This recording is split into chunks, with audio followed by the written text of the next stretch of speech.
Alright, so begins our video walkthrough on your Grand Design Solitude fifth wheel. We're going to start in the back here. I'm just going to show you all its features and how to use them as we go around.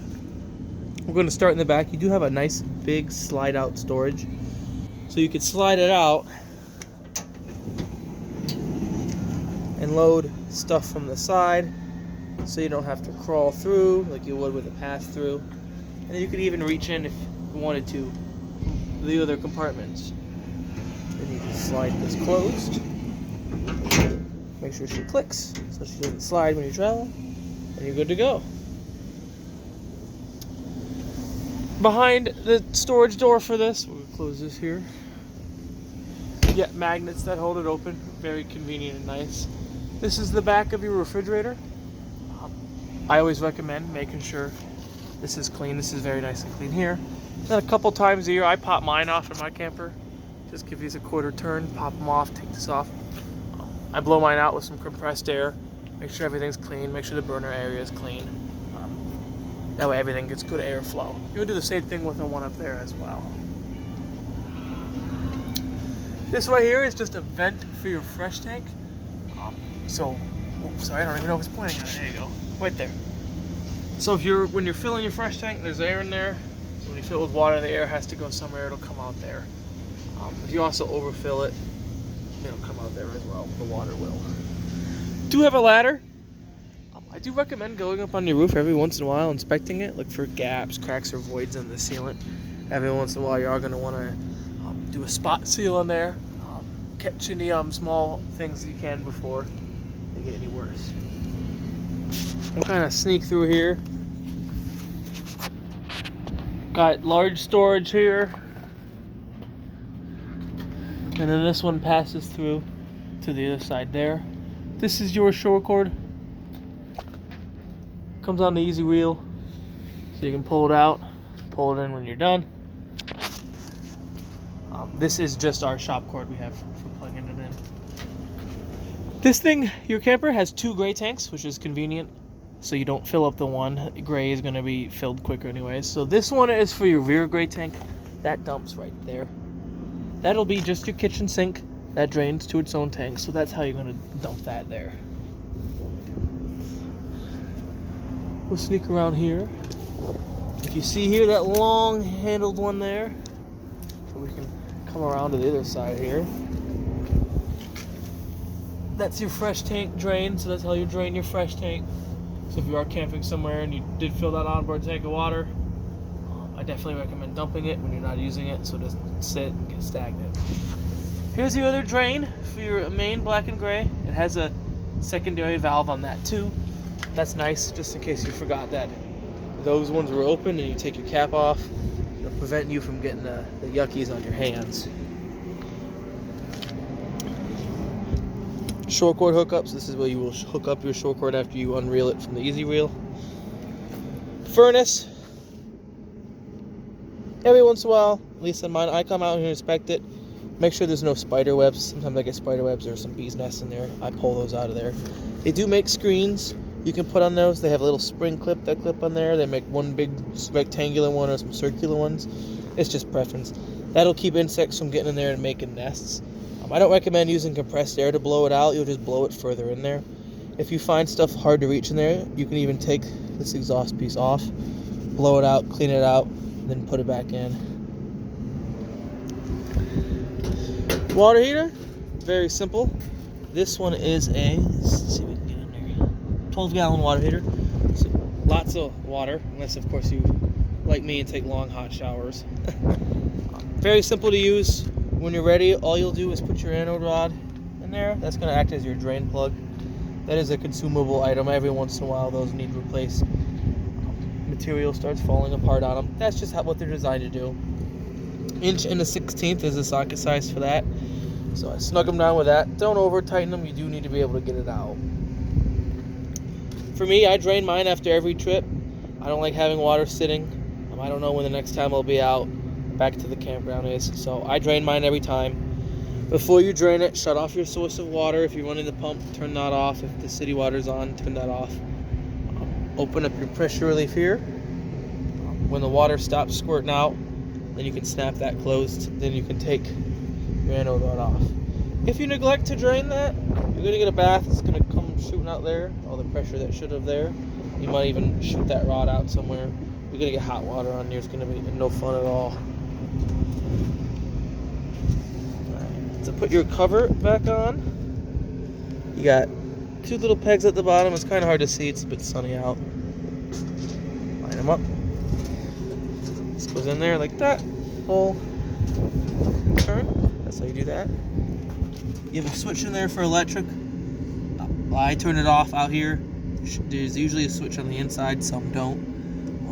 So if you're not using electric, make sure you turn it off, especially if there's no water in it. If you run the element with no water in it, it can end up burning in a few minutes.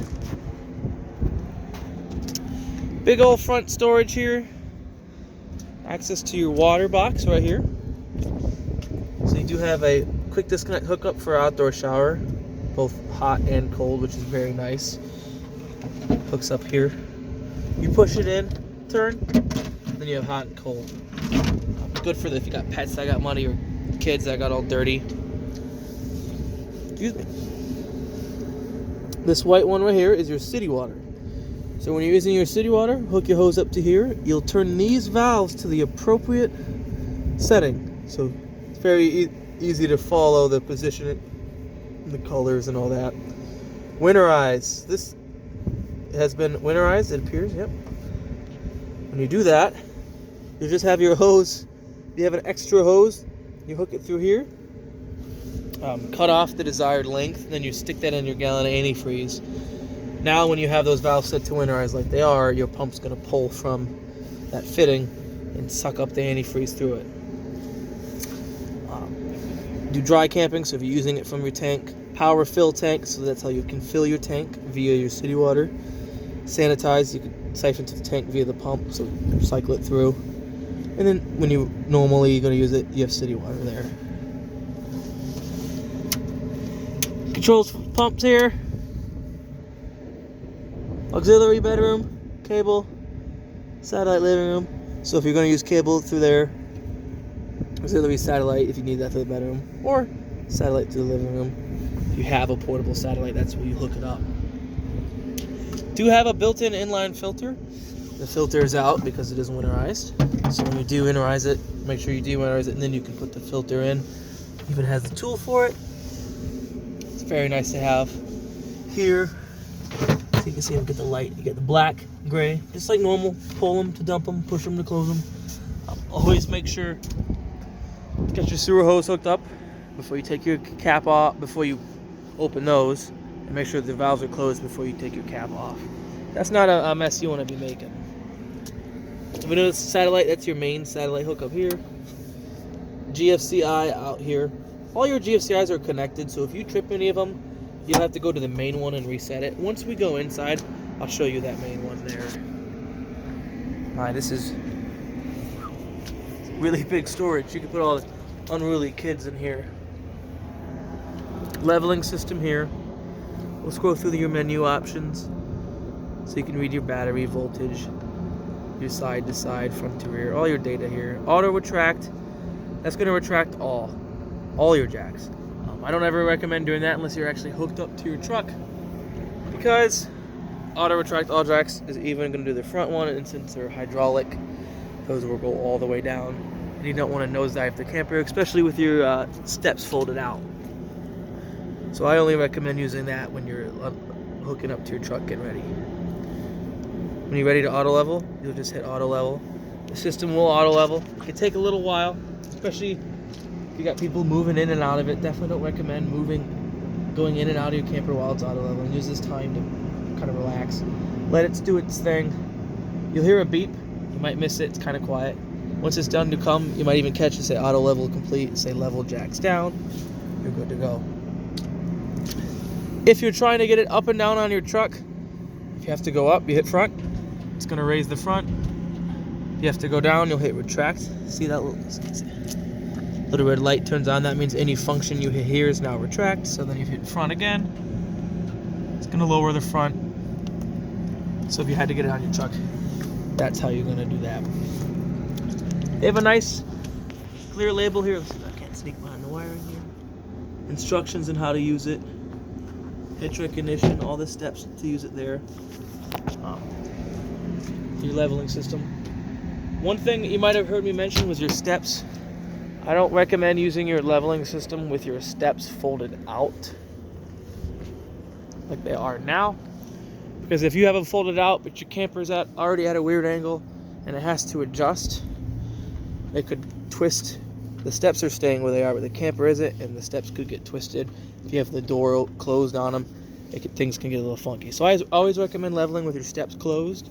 And me personally, I do it with the slides out, so it can compensate for the weight of the slides. But that's just personal preference. Coming through here, we got some other stuff you can see there. Lights, battery disconnect. We'll get to that when we sneak to the other side. You gotta have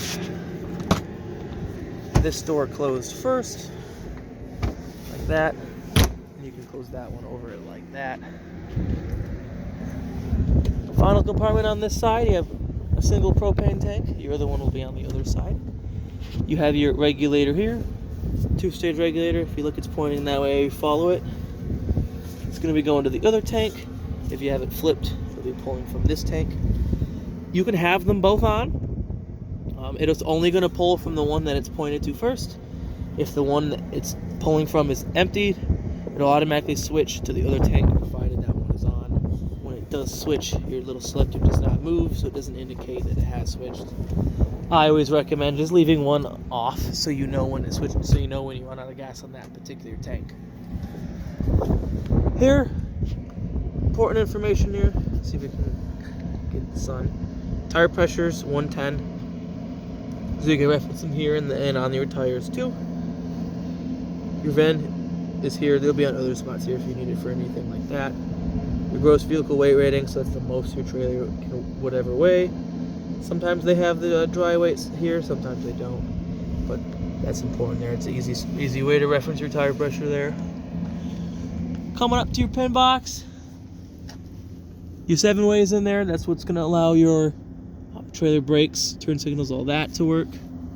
And then you do have a breakaway, so that'll get hooked up as well. So if you ever for any reason got unhooked from your 5th wheel, it'll pull the pin out of this box here, activate the brakes on the trailer, keep it from rolling into traffic, keep it from slamming into the back of you, keep everybody safe. Let's see if I can't maneuver into this compartment here. Yep. Alright. Here you have your battery compartment. So you have a Group 27 RV marine grade battery. In the winter, I recommend taking it out if you can't keep it charged, constantly charged, just so it doesn't go bad in the winter. Here you have your hydraulic pump here. So you get your fill line here. Keep in mind, pretty much always these jacks are going to be extended. So that's where that little bit of fluid is. So don't fill it up now and then hook it to your truck and retract these jacks, because then you're going to overfill that reservoir. But keep track of that. Make sure it doesn't go low or anything like that. We do have plenty of storage in here. Those are just control boards for your slides and other things. And I do think this might be set up, yeah, with these removable plates if you wanted a generator installed. I do think you can get that done, it looks like. There's your vent for your battery here.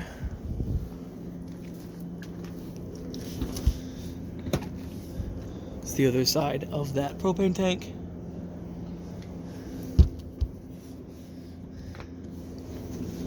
Other side of that storage. This one has a quite substantially large compartment door. Magnets to hold it open just like the other ones. Here you'll have a satellite and cable output, as well as an outlet out here. So if you wanted to have a TV outside, you have places to plug it in there, which is pretty cool. Then you have your vacuum. You can hook it up out here. This is where your bags will be. So you just pull this down, get out. I'm pretty sure you can order the bags online from them. I do believe Camping World or other RV dealerships might sell them as well too. That's your on for it. There's also the floor part, so you'll just sweep it to here, and then you can turn it on and it'll suck up. These are those folding steps I was talking about. These ones have a strut, so they're easy to do with one person. Lift them up here. They're adjustable. You have pins here so you can adjust the legs. So if the ground's a little uneven, you can get solid contact with the ground. The only thing you want to watch out with, you can get them too high to the point where they'll interfere with your entry door and rub. So you just want to keep that in mind as well. Quick disconnect for that same hose on this side. This one will only be cold water, unfortunately. Coming around. Another GFCI outlet on the outside here. More storage there. It's just the opposite side of the back compartment there. That's pretty much it for the outside of your Solitude. We'll make our way to the inside. Let's see if I can't close the door behind me so it's not loud. And we'll start right here. Right here is your breaker box. At first I thought it was weird that they have it up high like this, but it's very convenient that you don't have to bend over to replace any fuses or look to see if any breakers are tripped. You have all your 50 amp breakers here, all your 12 amp breakers here. This is mostly 15s. There is a 2. I recommend buying some spare. Close that all the way. Buying some spare fuses, keeping them just in case. You never know when you're gonna need it. Your pump fuse might blow for some reason one day, and now you don't have a working pump. If you have the fuses, you'll be covered. Storage here. It's a manual backup. When we're done, I'll show you the holes on the outside where you can use those. Those should be to manual do your spare tire, stuff like that. More storage here. I'm looking for. Here we go. Up here is the hose and all your supplies needed for your vacuum system right there. So I'm showing you the floor sweeper. This one is you can just hook it up, hook your hose to it, be able to vacuum. You'll have a vacuum with your camper at all times. You don't have to lug around one from home. Monitoring panel, you can do battery, fresh tank. Your fresh tank's empty, black, gray. So you don't have a black 2 and you don't have a gray. So you don't have a black 2, sorry. You do have a gray 2. Gray 1, gray 2. So your black 1 and your gray 1 are your bathroom. Your gray 2 will be your galley, which is just your kitchen. Your water heater controls for gas and electric. If you are going to use electric, remember that switch on the outside needs to be on, or else this one isn't really going to do anything. Water pump here. So that's how you can turn your, another spot you can turn your water pump on and off. You have a heater pads on your fresh and your grays and your blacks. So if you are camping in the dead of winter and you don't want what's in those tanks to freeze, turn those heating pads on. Keep the stuff from your tank in your tanks from freezing up. Porch light, which is a little port. Let's see if we can't open the door. We can see that. Should be right above us. Let's see. Yep. Porch light there. Awning light. There's lights on the tube, which you can't see because it's rolled up. And then floodlight switch we won't be able to see because they're on the driver's side. Let's close the door again. Your slide controls. 1, 2, 3, 4. Your awning. This one does not have a rear awning, but there's your controls for your awning. The nice thing about this one is your door doesn't open. I don't think it does. No, it doesn't open into the way of your awning. You just have this here. So if you're closing it, don't put your hands here. But it is nice that you can do any adjustments you need to while standing in your door, at least on this side. It's a little windy right now. We're not going to open this up. I don't want a gust of wind to catch that here. Save you any trouble.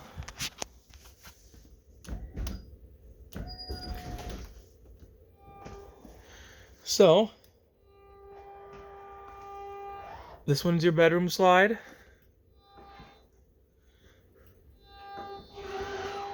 This one's your, so slide 2 is your bedroom slide. Slide 3 is your driver's side kitchen slide. Slide 4 is gonna be your passenger side kitchen slide. And then slide 1 are these two. They're on hydraulic, so they operate off the same switch. Close that up. We're actually starting the kitchen, work away from the kitchen back this way. Come up in here, there should be. Oh, this is very nice. Oh, Light switch for the kitchen. Oh, we went past it. So here's your light switch for the kitchen. Turns that on. You have a residential style microwave here. Nice and big. It's bigger than my one at home. Plenty of extra countertop space here. Pop-up GFI outlet here. Plenty of space. Oh my gosh, storage space underneath. An extra sitting area. Looks like you could use this as a desk if you wanted. They have like little pass-throughs for wires. That would be neat. Big island. Removable countertops for your sink. These are pretty thick and heavy, so be careful with them. Secure them, or if you're not comfortable with them in there when you travel, they should be fine. Put them somewhere where you feel more comfortable with. You have your remote for your vent here, so you can open the vent. Pretty neat. And then you can turn the fan on, so different speeds here. Fan off. When you turn the fan off, it'll turn it off and then also close the vent. Pretty neat as well. Thermostat for your main AC here. So cycle through your modes there. So off, you have your fan mode, you have low, or high. That's just going to be the fan. Then you have cool high, cool low auto, cool high auto. I always recommend running cool in auto. It allows your AC to cycle on and off at whatever your desired set temperature is. That way it won't overwork itself and freeze up. And then last thing after cool would be heat. That's how you adjust your heat. I think your heat on these go up pretty dang high. Yeah, 99 is what the thermostat goes to on this. Hit that off when you're done. Nice big double refrigerator. This one is still, as I was showing you from the outside, an RV style refrigerator. So it is gas electric. Should go there close. You have your power button for here. Modes. So that's going to be auto. So it's telling me auto on electric. Now I'm just electric, so it won't switch to gas. Now I'm just gas. This is one of those things I recommend on auto. So if you're plugged in, someone accidentally unplugs you, something happens at the campground, you lose power, switch to gas. It'll save your food from spoiling over your trip. And then you have a temperature set. 9's the coolest. I keep mine somewhat in the middle high, not too high. I don't want my food getting cold, super cold or anything like that, freezing up. Residential style cooktop is still an RV one, but very easy to use. Let's see, you should turn it to there. The light's right up. So you turn, push, lights, turn, push, light, turn, push, light. See? So you just push it to light it. Very nice. Oven's a very similar thing. You'll do that to get your pilot lit, and then you'll turn your oven on. Very easy. You do have an oven light, which turns on the light in your oven. And that panel light, which kind of lights these knobs up, which is kind of nice so you can kind of see what they say. Light switch here. Lovely decorative light. There you go. Lights here. Gotta have that be on for those to work. So you do have lights here. Turn them off there. Plenty of storage. Through nice. You can use it as a big old pantry here. I'm looking to see if one of your alarms is here. Nope. Okay. Another GFI outlet here. Light switch here does decorative LED lights there. Alright. That should pretty much be it for your kitchen. We'll kind of move down here.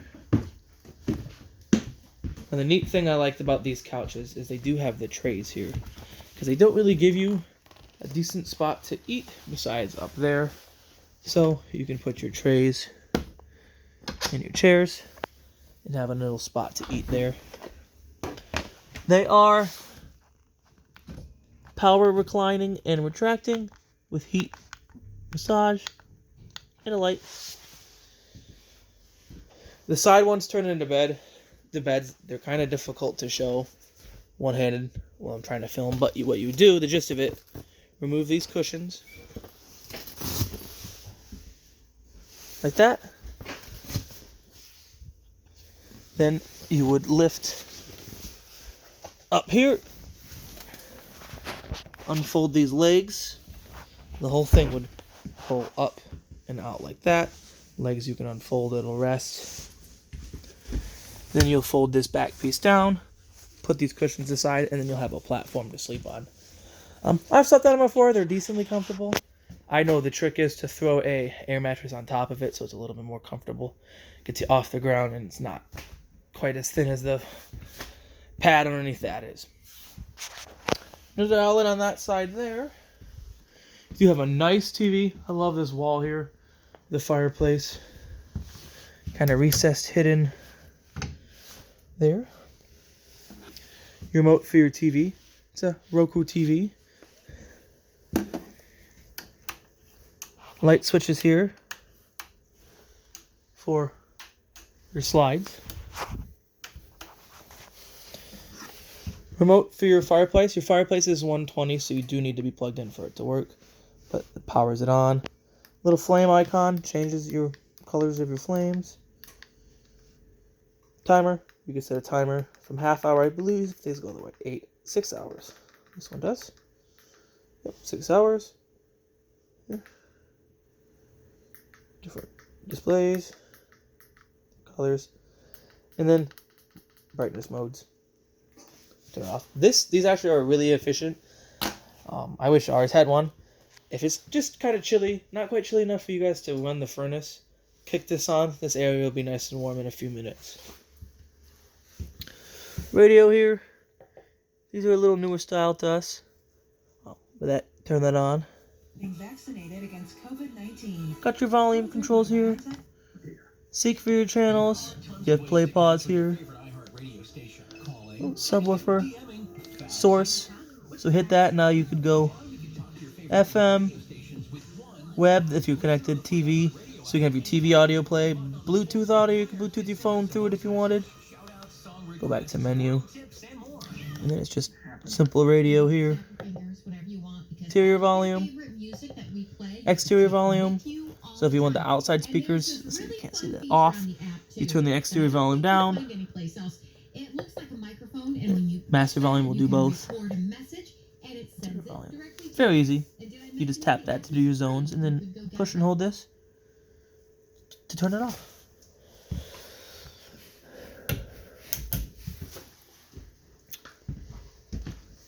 Come through here. We showed you your panels here. We're gonna come up through here. It's your living room lights. You can turn on and off through here.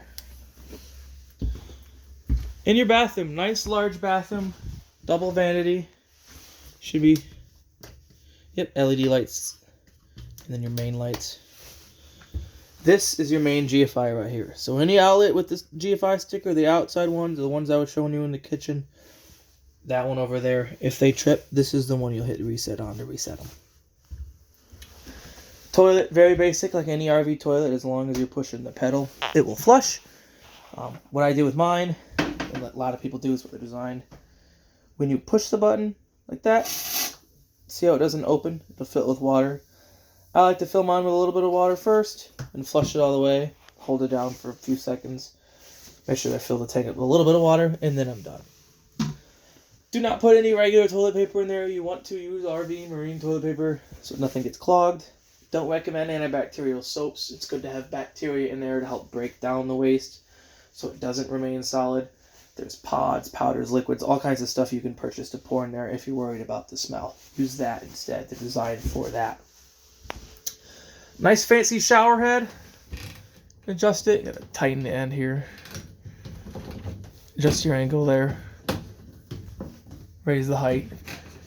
If you got kids, if you're taller, you can raise it up. And the nice feature is, if you are really tall, you can stand in the skylight and you won't hit your head in the shower. This has a latch on it. When you do travel with this, please secure this so this door isn't slamming all over the place. Same with this sliding bathroom door here. It has a strap, so when you travel, it's not banging all over the place. into your bedroom. Plenty of storage for your clothes there. You do have, this is what I'm thinking, there's a closet here.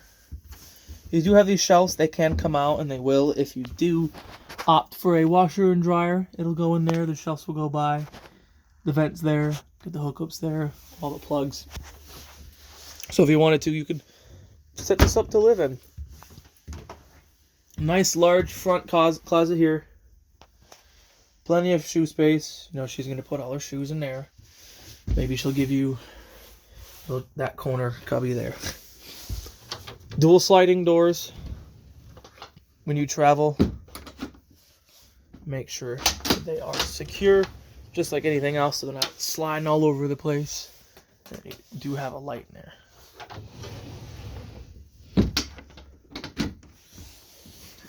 Outlets and USBs over there. Outlet and USB over there. So if you're laying in bed, you have somewhere to plug in your phones at least. Here's your thermostat for your bedroom AC. Same as the front one. Except you don't have the heat option, because there's only one furnace here. Oop. That's the only thing. If you go too far, you have to go all the way through. There you go. Light switch for your bedroom. And then, if I am correct, if I do think, you do have lots of storage up underneath the bed. So that folds up. You got storage there. And then, remember, this isn't what I remember. This folds out. So if you need a spot to sit, if you want to do she needs to do her makeup or you're tying your shoes or whatever, sit there, and then opens up more storage underneath there as well. And then deep storage compartments there, and then that does go all the way back.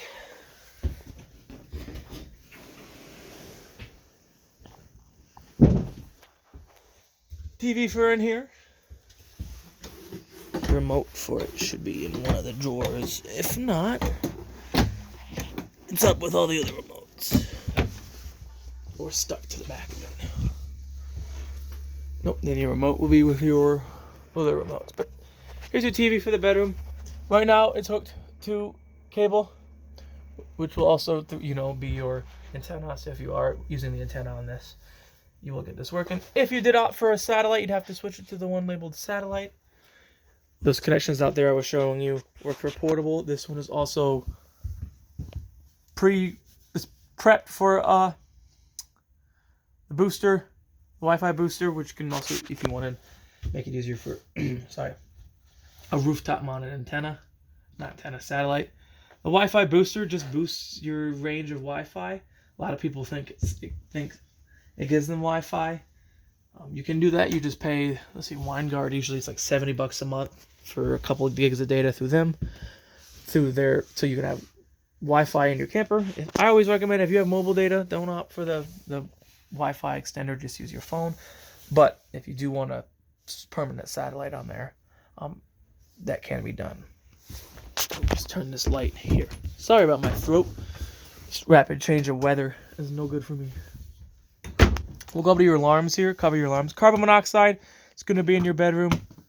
9-volt battery. So when those start giving you those chirps, you just throw a new 9-volt in there. Come over here. Your bedroom door does latch open like that. So when you're closing it, it doesn't go to here and then you just close your slide onto it. You have a smoke alarm here. Same thing, 9-volt battery. It starts chirping, you throw a new 9-volt in it. And then here's the other alarm. No, that's not it. I was looking for your carbon monoxide alarm. Or your propane alarm. Just so you guys, it's right here. So right there, that one is a carbon monoxide and propane alarm. Right in there.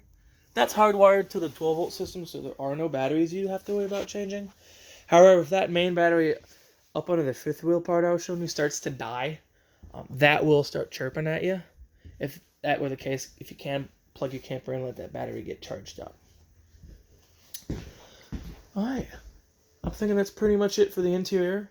Now that I was in here, there's a few things I didn't show you on the outside, so we'll cover that real quick, and then we'll call it good. not show you guys' battery disconnect, which is right here. So anytime you're plugged in and you're using your camper, I recommend having this in the on position like it is. If you're storing it and you're not able to plug in your camper when you're storing, disconnect the battery. That way nothing is using your battery power. Your radio has radio memory. That alarm I was telling you about is hooked to the battery, so it will drain it. So if you disconnect that, that prevents it from being drained. All right. That was the one I wanted to show you on the outside. Well, I hope you are well informed after my video walk. I hope you guys really enjoy this camper. I really like this. This is one of my favorite ones I've seen. This is one I could definitely see myself buying and living in. And I hope you guys really do like it, because I do. And I hope you guys enjoy your new camper.